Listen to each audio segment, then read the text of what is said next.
Mini मिल। वो एक गेहूं का मिल था। उसका ओनर सर्वेश बहुत लालची और स्वार्थी था। एक बार एक व्यापारी सर्वेश के पास आकर, देखो सर्वेश, हमको 50 टन का गेहूं चाहिए। हमारे फैक्ट्री में तैयार करने वाले बिस्किट्स और इंस्टार रोटी के लिए चाहिए।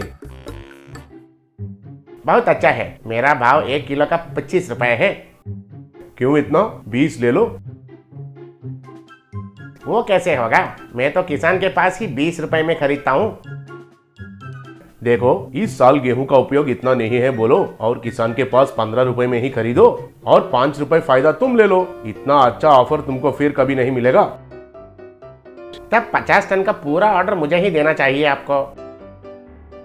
ठीक है, ऐसे ही करते हैं, डील, कहकर उधर से चला गया। उस मिल के नजदीक में एक किसान, अरे वाह, फसल काटने को आया। इस बार फसल अच्छा आया है, अच्छा दाम पर बेचा तो मेरे मुश्किलें सब खत्म हो जाएंगे, कहकर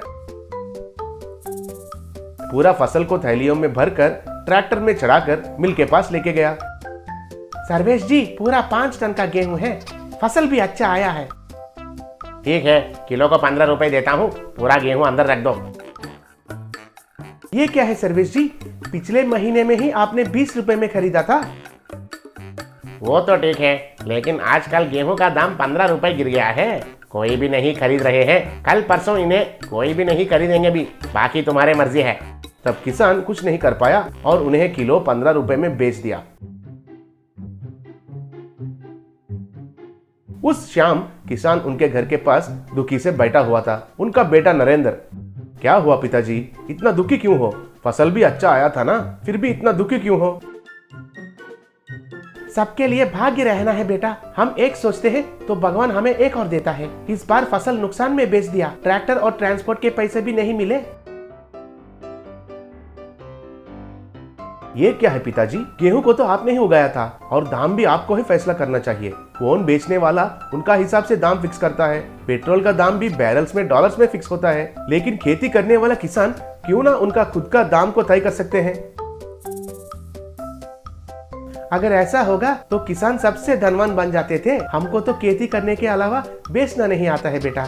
मिल्स तो बहुत दूर रहते हैं, फसल और एक जगह रहता है। गेहूं को आटा बनाने के लिए हमारे पास मिल्स कहाँ है?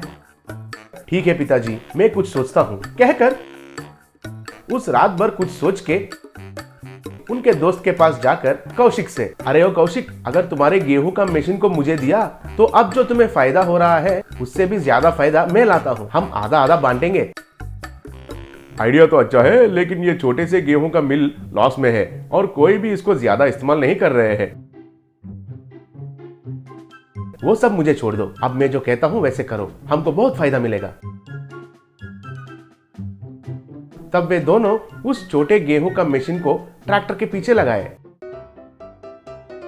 अरे, इसे ट्रैक्टर के पीछे क्यों लगाया? बेचने का इरादा है क्या? अरे यार, मैं क्यों बेचूंगा, मैं जो करता हूं उसे देखो बस।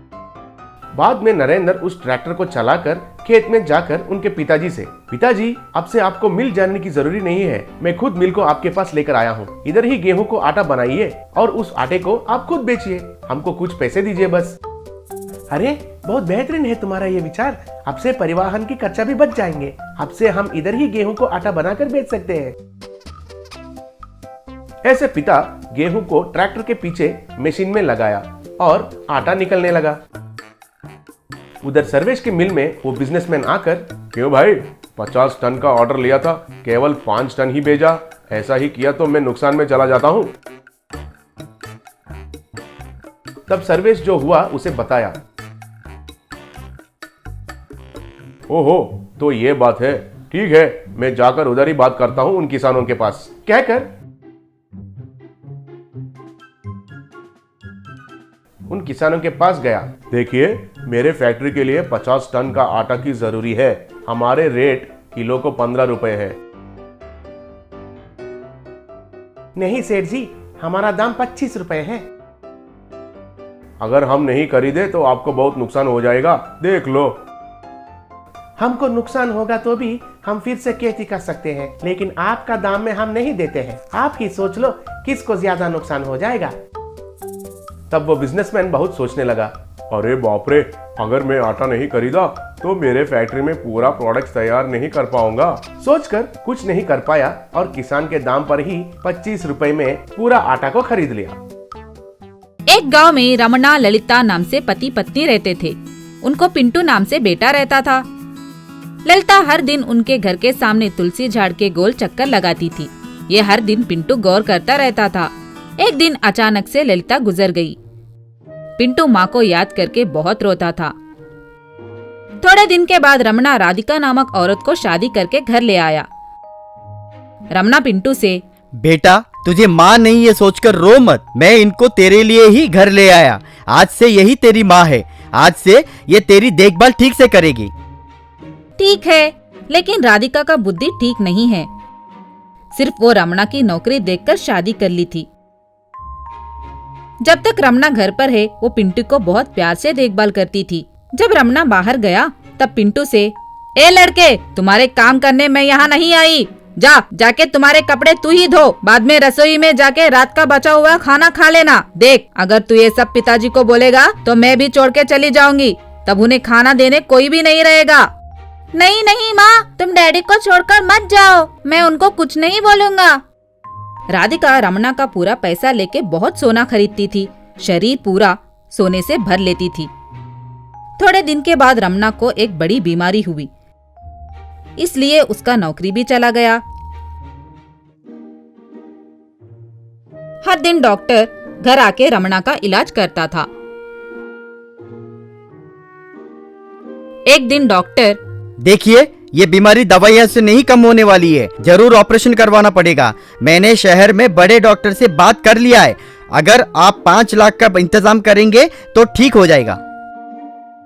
5 लाख? उतना पैसा हमारे पास कहाँ से आएगा? दवाइयों से ही काम चलाइए, जब तक चलेगा तो जिएगा, बाद में भगवान का भरोसा।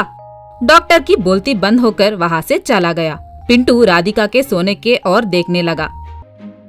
क्या रे, मेरे सोने को क्यों देख रहा है? ये मैंने मेरे मायके से लाई थी, तेरे बाप का पैसा नहीं है। वैसे भी मैं आज से मायका जा रही हूँ, तुम बाप बेटा कुछ भी कर लो, मुझे क्या, कहकर वहाँ से चली गई। पिंटू घर के बाहर उदास बैठा रहा। शाम को उसने तुलसी का झाड़ के ओर देखते हुए मन में, माँ हर दिन इस तुलसी के झाड़ के गोल चक्कर लगाती थी, मैं भी लगाकर देखूंगा, शायद वो डैडी का कुछ मदद करेगा, सोचकर तुलसी का गोल चक्कर लगाने लगा। पिंटू एक चक्कर लगाने के बाद उस तुलसी को एक 2000 का नोट निकला। ये देख के पिंटू चौंक गया। दूसरा चक्कर लगाने से और एक 2000 नोट निकला। इस तरह पिंटू बहुत चक्कर लगाने लगा और नोट आने लगे। वैसे बहुत चक्कर लगाने के बाद पैसों इकट्ठा किया। इस तरह पिंटू 2-3 दिन उस तुलसी के गोल चक्कर लगाकर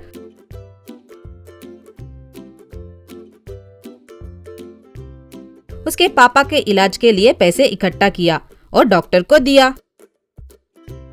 जल्दी ही रमणा ठीक हो गया। रमणा और पिंटू तुलसी को नमस्कार किए। तुम्हारी माँ मरने के बाद भी इस तुलसी के जरिए हमारी मदद कर रही है। इस तरह पिंटू हर दिन तुलसी के गोल चक्कर लगाता था।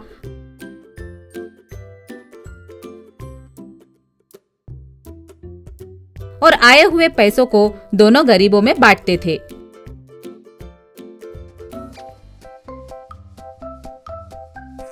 एक दिन राधिका उस तुलसी के पास आकर, आज पूरा रात इस तुलसी के गोल चक्कर लगाकर बहुत पैसे कमाऊंगी, सोचकर चक्कर लगाने लगी। कितने चक्कर लगाने पर भी तुलसी पैसे नहीं दे रहा था।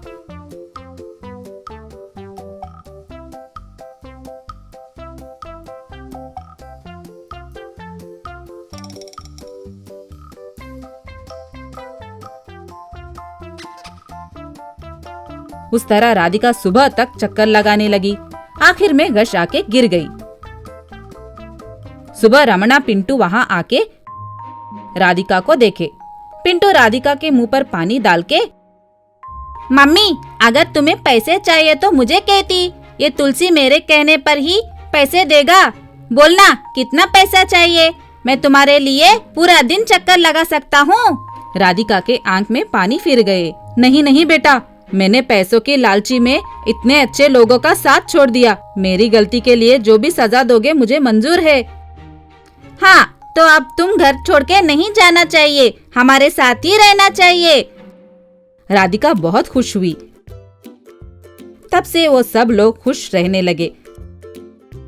हर दिन तुलसी को नमस्कार करने लगे।